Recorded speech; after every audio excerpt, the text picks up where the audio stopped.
Today we're diving deep into Carl Jung's shadow work, the missing piece that explains why authenticity feels so terrifying and why most people never truly find it. By the end of this video, you'll know exactly which hidden parts of yourself have been running the show and how to finally welcome them home.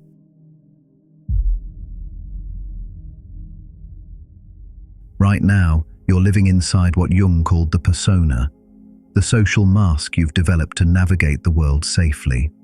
This isn't your authentic self. It's a psychological construction designed to earn approval, avoid rejection, and maintain social belonging. Your persona consists of the qualities you've decided are acceptable to express. The helpful friend, the competent professional, the understanding partner, the positive person who never complains. These aren't necessarily false, but they represent only a fraction of who you actually are. What's terrifying to recognize is how much of your identity has become organized around maintaining this mask. You've become so skilled at performing these approved roles that you've forgotten their performances. The persona has become your prison, and you don't even realize you're trapped inside it. This creates what psychologists call persona inflation, when you become so identified with your social mask that you lose touch with your deeper, more complex humanity. You start believing that you actually are this simplified, sanitized version of yourself. But authenticity isn't about becoming a better version of the persona. It's about integrating everything the persona excludes, all the messy, uncomfortable, socially unacceptable aspects of yourself that you've banished to the shadow.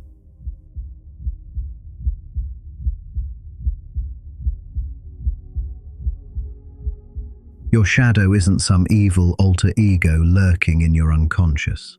It's simply everything about yourself that doesn't fit your ego ideal, the qualities you've deemed unacceptable and split off from conscious awareness. This shadow formation begins in childhood when you learn which aspects of yourself earn love and approval versus which ones result in punishment or rejection. The curious child who asks too many questions learns to suppress their intellectual aggression. The naturally selfish toddler learns to hide their self-interest. The emotionally expressive child learns to contain their intensity. Over time, these rejected qualities don't disappear.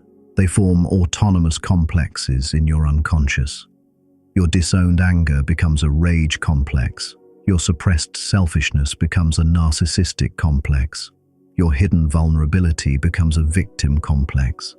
These complexes operate independently, influencing your behavior in ways you don't recognize. What makes shadow work so challenging is that you've developed sophisticated psychological defenses to keep these rejected aspects unconscious. You use projection to see your disowned qualities in others. You employ reaction formation to become excessively opposed to what you've suppressed. You utilize denial to avoid acknowledging these aspects exist within you at all. But here's the psychological truth. The qualities you've rejected aren't inherently negative. They're simply human capacities that you've been taught to fear. Your shadow contains not just your capacity for anger, selfishness, and manipulation. It also holds your authentic power, your creative wildness, your capacity for healthy rebellion, and your right to take up space in the world.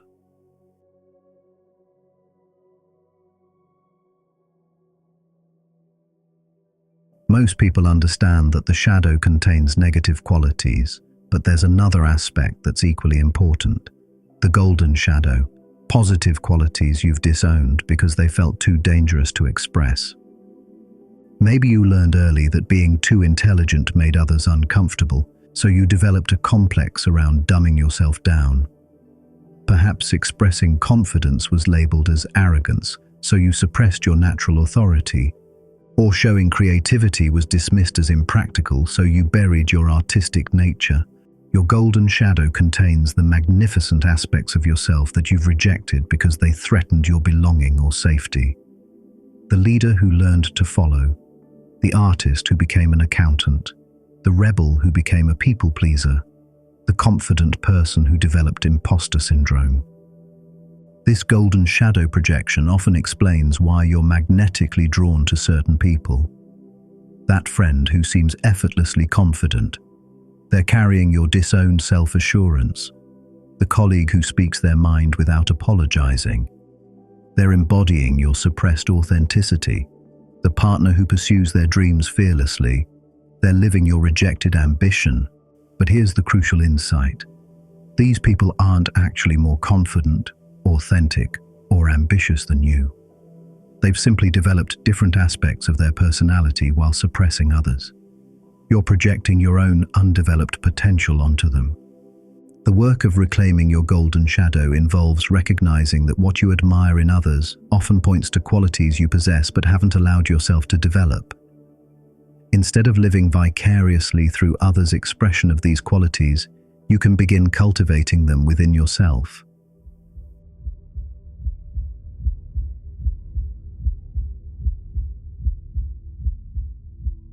Here's where most people get confused about authenticity. They think it means being yourself in the sense of expressing whatever you feel in the moment. But psychological authenticity is far more complex than emotional expression. True authenticity requires what Jung called individuation, the lifelong process of integrating both conscious and unconscious aspects of your personality into a cohesive whole. This means becoming conscious of your shadow contents and finding healthy ways to express these previously rejected aspects. This creates a fascinating paradox. To become authentic, you must first acknowledge that your current sense of self is incomplete. You must recognize that the person you think you are is actually a carefully constructed persona designed to avoid the full complexity of your humanity. Authenticity isn't about becoming more like your current self. It's about becoming more complete. It's about expanding your identity to include both your light and your shadow, your acceptable qualities and your rejected ones, your conscious values and your unconscious drives. This process requires what Jung called holding the tension of opposites, learning to embrace paradox within yourself. You can be both kind and ruthless, generous and selfish, strong and vulnerable, confident and uncertain. These aren't contradictions to be resolved, but complexities to be integrated. The authentic self isn't a fixed identity you discover. It's an ongoing process of conscious relationship with all aspects of your psychological makeup. It's about developing the capacity to choose which aspects of yourself to express in different situations, rather than being unconsciously driven by either persona or shadow.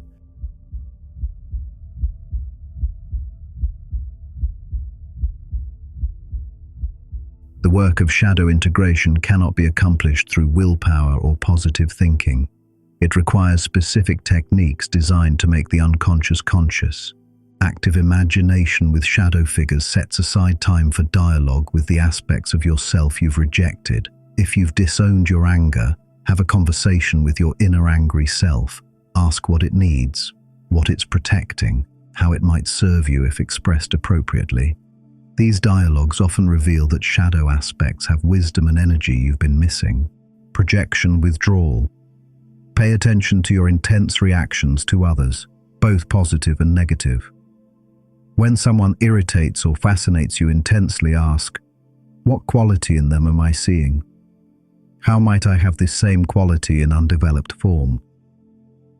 This helps you reclaim projected shadow contents rather than encountering them only through others. Opposite action practice.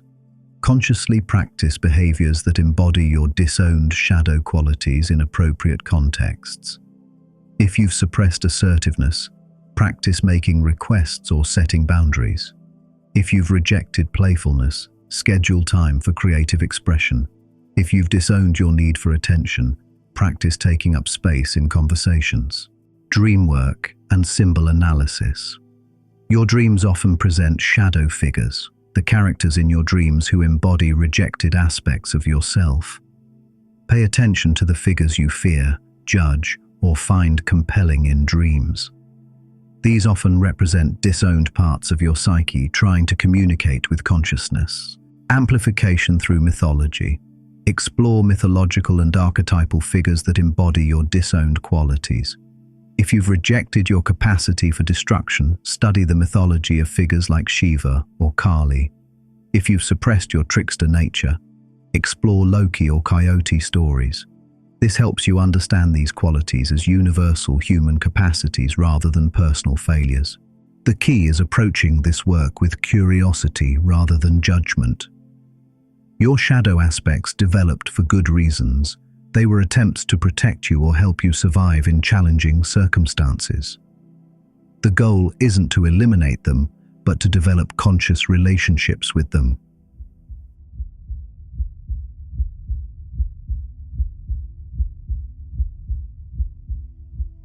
Shadow integration requires abandoning the fantasy of becoming a perfect person who only expresses socially acceptable qualities.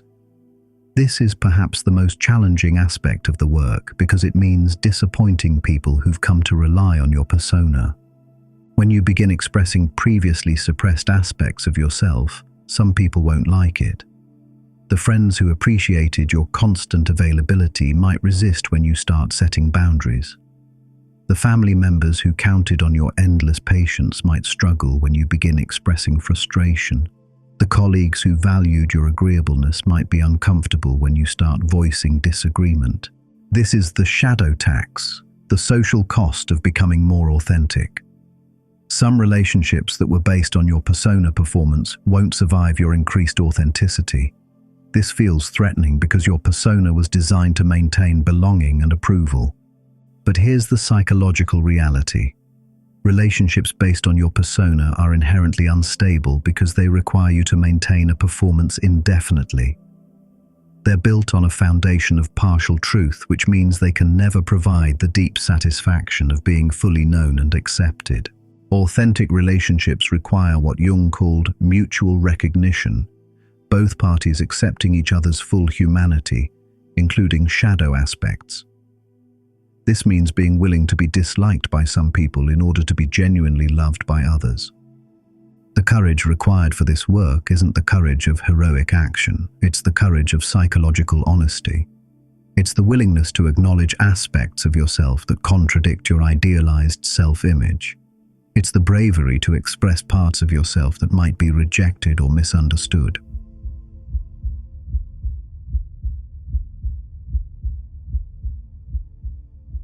One of the most complex aspects of shadow integration involves recognizing how your disowned qualities show up in relationships. You unconsciously seek partners and friends who will carry your shadow projections, creating unconscious psychological contracts where each person expresses what the other has suppressed. In romantic relationships, this often manifests as complementary shadow pairings. The overly responsible person pairs with someone chaotic. The emotionally controlled individual chooses someone dramatically expressive. The perpetual giver finds someone who's comfortable taking. Each person gets to experience their disowned qualities vicariously through their partner. This creates initial attraction and long-term conflict. You're drawn to your partner precisely because they embody what you lack, but you eventually become triggered by these same qualities because they represent everything you've decided is unacceptable about yourself. The relationship becomes a battleground where you try to change your partner into a more acceptable version, while they unconsciously resist because changing would disrupt the psychological balance that originally brought you together. Shadow integration in relationships requires both partners taking responsibility for their projections rather than trying to fix each other. Instead of demanding that your partner become more responsible, you explore your own disowned capacity for spontaneity and chaos. Instead of insisting they become less emotional, you develop your own capacity for authentic expression. This work transforms relationships from unconscious shadow theaters into conscious partnerships where both people support each other's integration rather than colluding in mutual projection. It means learning to appreciate your partner's expression of qualities you've suppressed rather than being triggered by them. When both partners commit to shadow integration, relationships become laboratories for mutual development rather than arenas for unconscious reenactment of childhood patterns.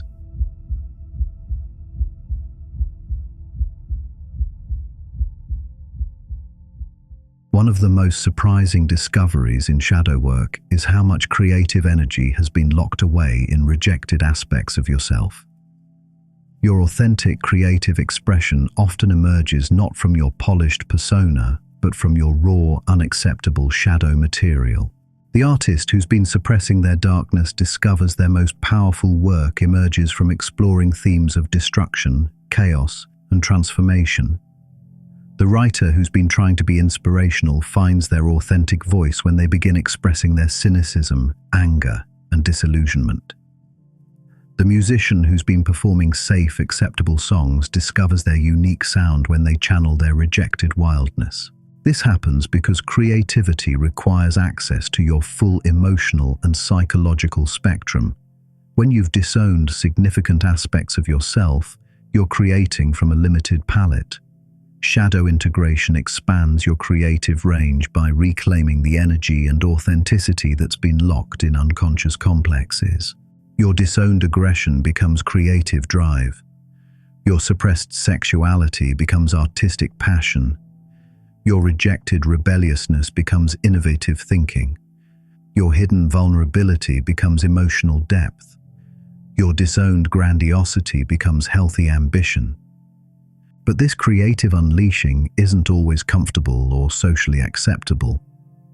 Shadow-integrated creativity often challenges conventions, expresses uncomfortable truths, and refuses to conform to others' expectations. It requires developing tolerance for creating work that might be misunderstood or rejected. The creative shadow also includes your right to take up space, to believe your voice matters, and to express your unique perspective without apologizing. Many people have disowned their creative confidence, learning to suppress their artistic impulses because they seemed selfish, impractical, or attention-seeking. Reclaiming your creative shadow means giving yourself permission to make art, write, perform, or express yourself creatively without needing to justify it as productive or valuable to others. It means honoring your creative impulses as essential aspects of your authentic nature rather than frivolous distractions from serious work.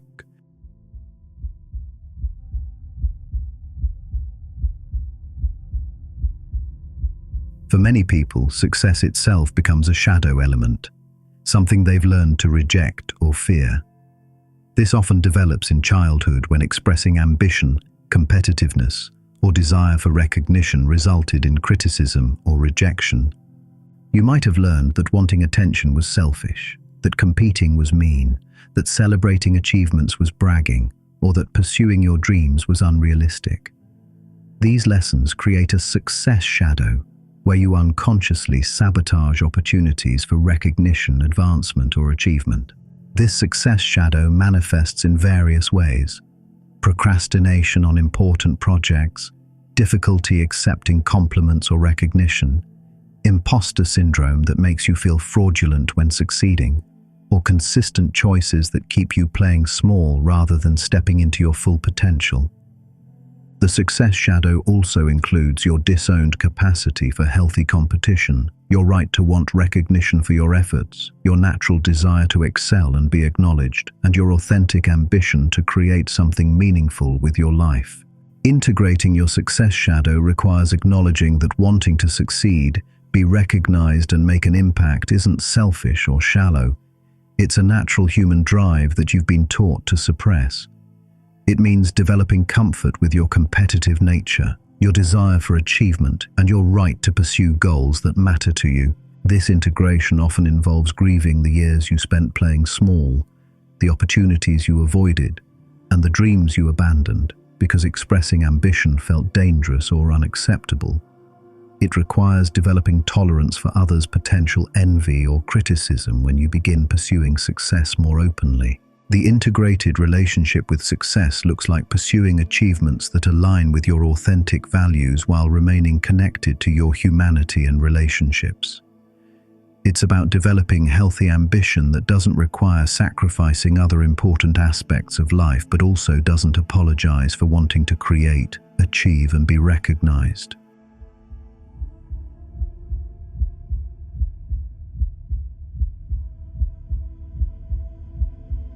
As you progress in shadow integration, you begin recognizing that this work extends beyond personal development.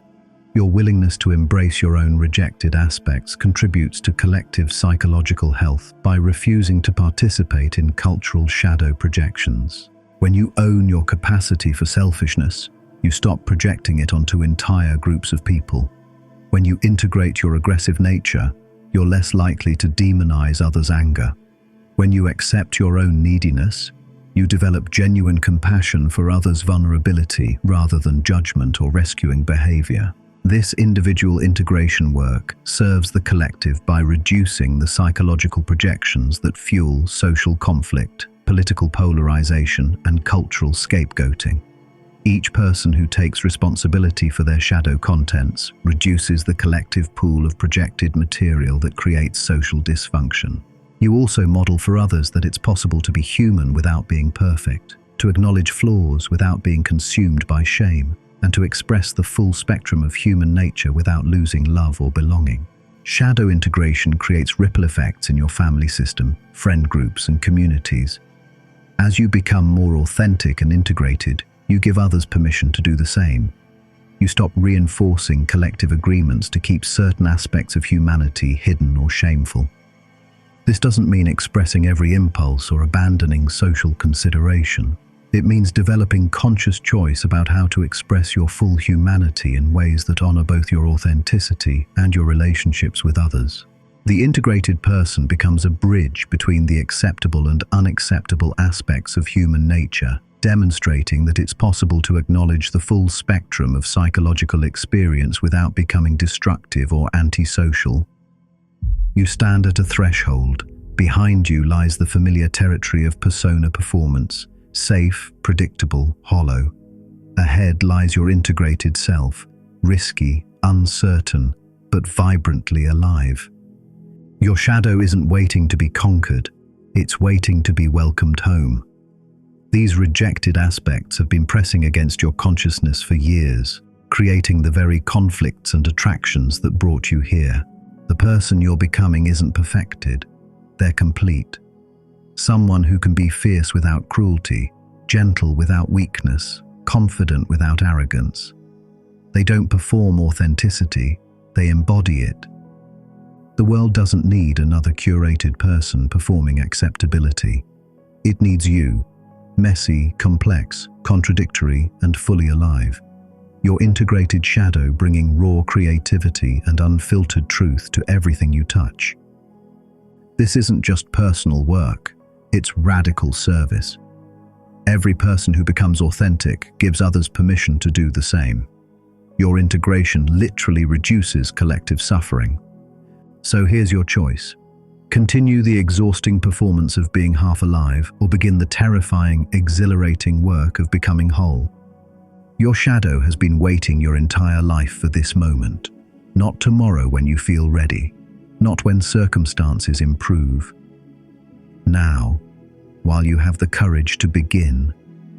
If something deep within you recognizes this truth, take action. Subscribe not as a passive viewer, but as someone committed to this work. Share this with someone who needs it, but most importantly, choose one shadow quality you've been rejecting and engage with it this week. Comment below with one shadow aspect you're ready to welcome home. Hit subscribe if you're done performing and ready to start living. Welcome home, all of you.